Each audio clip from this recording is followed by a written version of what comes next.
एक गुरु का शिष्य बहुत गहन ध्यान कर रहा था, लेकिन उसका ध्यान क्रोधित नहीं हो रहा था। उसका मन सदैव विचारों से भरा रहता था। उसने अपने दिमाग को खाली करने की बहुत कोशिश की, लेकिन उसकी सारी कोशिश नाकाम रही। अंत में जब वो सब कुछ कर चुका था, तब वो अपने गुरु के पास गया और बोला, गुरुदेव, मेरा मन हमेशा विचारों से भरा रहता। मैं एक जगह ध्यान क्रोधित नहीं कर पाता। जब देखता हूँ तो दूसरी चीज़ पर चला जाता है, फिर तीसरी और चौथी चीज़ करता हूँ। मेरे दिमाग में हजारों विचार चलते रहते हैं और मुझे पता भी नहीं चलता कि ऐसा कब होता है। बहुत समय बाद मुझे एहसास होता है कि मैं क्या करने बैठा था और क्या सोच रहा था। गुरुदेव, मैं अपने दिमाग को विचारों से खाली करना चाहता हूँ। मैं चाहता हूँ कि मेरे मन में एक भी विचार ना रहे। जब चाहो तभी विचार उठना चाहिए। गुरु ने कहा, किसी भी समय का समाधान तभी होता है जब हम समस्या को जड़ तक पहुँचते हैं, समस्या को कठी से समझते हैं और जानते हैं। क्या आपने उस मन को भी जाना है जिसे आप खाली करना चाहते हैं? शिष्य ने कहा, गुरुदेव, मैंने मन को जानने की बहुत कोशिश की, लेकिन जितना इसके बारे में जानता हूँ, ये उतना ही रहस्यमय होता जाता है। गुरु ने कहा, जाओ और छोटे छोटे पत्थरों से भरा एक गड्ढा ले आओ।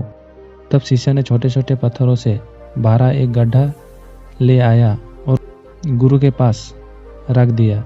गुरु ने कहा, इस गड्ढे को अपना मन समझो और इस गड्ढे में पत्थर भरे हुए हैं। अब इस गड्ढे में और पत्थर डालो। शिष्य गड्ढे में पत्थर डालने लगा। गड्ढा पहले से ही भरा हुआ था, पर वो पत्थर रखते ही बाकी सभी पत्थर नीचे गिरने लगे। तब गुरु ने कहा, रुको और ध्यान से देखो। अब गड्ढे में कोई पत्थर नहीं आ रहे हैं, बल्कि वो नीचे गिर रहे, क्योंकि ये भर गया है। इसमें जो भी आ सकता था वो आ गया। अब और पत्थर नहीं आएगा। यदि आप दूसरा पत्थर लगाना चाहते हो तो पहले पत्थरों को बाहर निकालना होगा। शिष्य तुरंत कहा, गुरुदेव, मैं समझ गया कि आप क्या कहना चाहते हैं, कि हमें अपने दिमाग को विचारों से खाली कर लेना चाहिए। गुरु मुस्कुराए और गुरु ने कहा, पहले पूरी बात समझो और फिर दिमाग को खाली करो। गुरु ने कहा कि हमारा मन इस गड्ढे के बिल्कुल विपरीत है। तुम गड्ढे को थोड़ों से तो भर सकते हो, लेकिन मन को विचारों से नहीं भर पाओगे। मन हमेशा खाली रहता है। शिष्य ने कहा, गुरुदेव, मुझे कुछ समझ नहीं आ रहा है। अगर दिमाग हमेशा खाली रहता है तो हम उसे खाली करने की कोशिश क्यों करते रहते हैं? इसकी क्या ज़रूरत है? गुरु ने कहा, इस गड्ढे से एक एक करके सारे पत्थर निकालो। शिष्य ने वैसा ही किया और गड्ढे से एक एक पत्थर निकालता रहा और अंत में गड्ढा खाली हो गया। गुरु ने कहा, देखो, तुमने एक एक पत्थर निकाला, ये गड्ढा खाली हो गया। अब इस गड्ढे में कोई भी पत्थर डाल सकते हैं, दूसरा पत्थर डाल सकते हैं, ये फिर वही पत्थर दोबारा डाल सकते हैं। अब इसे आधा भर सकते हैं या फिर पूरा भर सकते हैं। शिष्य ने कहा, गुरुदेव, मैं भी ऐसा ही हूँ। मैं बता रहा हूँ कि मन को खाली करना है। ये तो पत्थर है, इन्हें आसानी से निकाला जा सकता है और गड्ढा खाली किया जा सकता है, लेकिन मैं अपने मन को कैसे खाली करूँ? गुरु ने कहा, इस खाली गड्ढे में एक पत्थर डालो और 2 पत्थर निकालो। शिष्य ने ये कहा, ऐसा कैसे हो सकता है कि जब इस गड्ढे में एक पत्थर होगा तो एक ही पत्थर निकलेगा, फिर 2 पत्थर कैसे निकल सकते हैं? गुरु ने कहा, चलो ऐसा करो, इस गड्ढे में 2 पत्थर डालो और 4 पत्थर निकालो। शिष्य ने कहा, गुरुदेव, ये कैसे संभव हो सकता है? ये कोई चमत्कारी बर्तन नहीं है कि 1 डालो तो 2 निकालो, 2 डालो तो 4 निकालो। गुरु ने कहा, ये गड्ढा चमत्कारी नहीं है, लेकिन तुम्हारा गड्ढा यानी तुम्हारा मन चमत्कारी है। यदि आप इस एक विचार निकालोगे तो इसके पीछे 2 विचार होंगे। जब आप उन दोनों विचारों को पकड़ते हैं तो उनके पीछे 4 विचार उभर आते हैं और वो खाली नहीं रहता। ये मन का भ्रम है कि सब कुछ है लेकिन कुछ भी नहीं है।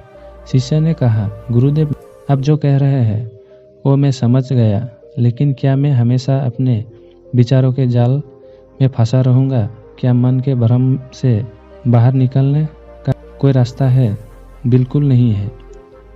और जब आप उन 4 विचारों को पकड़ते हैं तो उनके पीछे 16 विचार उभरते हैं और ऐसा करने से विचार की एक लंबी सिक्का-खाली बन जाती है और आप कहीं नहीं रुकते, एक के बाद दूसरे विचार को पकड़ते चले जाते हैं। ये मिट्टी का गड्ढा पत्थरों को गड्ढे के समान है, भरा रहेगा लेकिन आपका मन कभी नहीं भरता, वो हमेशा खाली ही रहता।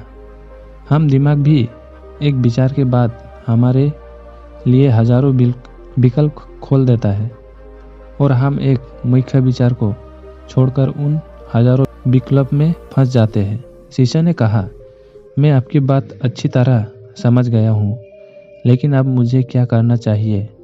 मेरा मार्गदर्शन करें। गुरु ने कहा, मन के जाल में मत उलझो, मन को खाली करने की कोशिश मत करो, अपना ध्यान इकट्ठा करो, एकाग्र लाओ, जो भी कर रहे हो उसे अंतिम मानकर करो। ऐसे करो कि बाद में इसमें आपको कुछ भी करने की जरूरत नहीं है। और जब आप किसी दूसरे विचार पर काम करते हैं तो फिर सिर्फ उसी पर काम करें, किसी तीसरे विचार पर नहीं। मन के भ्रम जाल से निकालना इतना आसान नहीं है, लेकिन अभ्यास से सब कुछ हासिल किया जा सकता है। शिष्य ने कहा, गुरुदेव, मैं भी ऐसा ही करूँगा। ये समझने के लिए आपका बहुत बहुत धन्यवाद। हम सभी अपने दिमाग को खाली करने की कोशिश करते हैं, मन में उठते बैठते विचारों से परेशान रहते हैं। हम चाहते हैं कि ये विचार कहीं चले जाए और हम शांत हो जाते, लेकिन जितना हम इन विचारों को दूर भागते हैं, ये विचार हमें इतनी ताकत से पकड़ते हैं क्योंकि हम विचारों का उपयोग विचारों से शांत करने के लिए करते हैं। और जिन विचारों का हम उपयोग करते हैं वो आपके उन्हीं विचारों से जुड़े होते हैं जिन्हें आप छोड़ना चाहते हैं। अगर आप सोचना ही नहीं चाहेंगे तो आपके लिए शांत रहना कैसे संभव होगा? ये तभी संभव है जब आप शांत रहने की कोशिश करना बंद कर दें और अपनी समस्या को हल करने पर ध्यान क्रोधित करें। ध्यान करें और समझे कि चिंता करने से समाधान नहीं मिलती, बल्कि सोचने से समाधान मिलते हैं। गुरु ने कहा, इस मिट्टी को बर्तन को पत्थरों से आधा भर दो। शिष्य ने ऐसा ही किया। फिर गुरु ने कहा, अब इन पत्थरों में से एक पत्थर चुन लो और उस पत्थर को एक छोटी सी मूर्ति बनाकर मुझे दे दो। मैं जानता हूँ कि तुम एक अच्छे कलाकार हो। जब शिष्य ने गहराई पत्थर निकाला और उस पत्थरों को रचना शुरू किया तो उसे एहसास हुआ कि यह पत्थर अच्छा नहीं है। तो उसने गड्ढे से दूसरा पत्थर निकाला, उसे वो पत्थर भी पसंद नहीं आया। फिर उसने तीसरा पत्थर निकाला, उसका रंग से उससे पसंद नहीं आया। फिर उसने चौथा पत्थर निकाला, लेकिन उसे इस पत्थर में एक दोष निकाला। इस प्रकार उसने लगभग सभी पत्थर बाहर फेंक दिया। उसे ऐसा करते देख गुरु ने कहा, वो पत्थर जो तुमने पहली बार निकाला था, ये समझकर उसी पत्थर के खोज कर कि तुम्हारे पास कोई दूसरा पत्थर नहीं है। तब शिष्य ने उस पत्थर को ही खोजना शुरू कर दिया और उस पत्थर से उसने अपने गुरु की एक बहुत ही सुंदर मूर्ति बनाया और अपने गुरु को भेंट की और कहा, बहुत सुंदर है, इस पत्थर से मूर्ति बनाया जा सकती है। मैं इस बारे में सोच भी नहीं सकता था गुरु ने कहा, जब हमारे पास कोई विकल्प नहीं होता तो हम अपनी सारी ऊर्जा उसमें लगा देते हैं जो हमारे पास होता है और उसे सर्वोत्कृष्ट बनाते हैं। और जब कोई विकल्प होता है तो हम सिर्फ पत्थर चुनते रहते हैं। मान लीजिए मूर्ति नहीं बनी है। दोस्तों, आज की ये कहानी आपको कैसी लगी और इस कहानी से आपको और क्या सीखने को मिला, कृपया ये भी हमें कमेंट करके बताइए। साथ ही अगर आपको ये कहानी पसंद आए और ये आपके लिए उपयोगी लगी तो इसे अपने दोस्तों के साथ ज़रूर शेयर करें।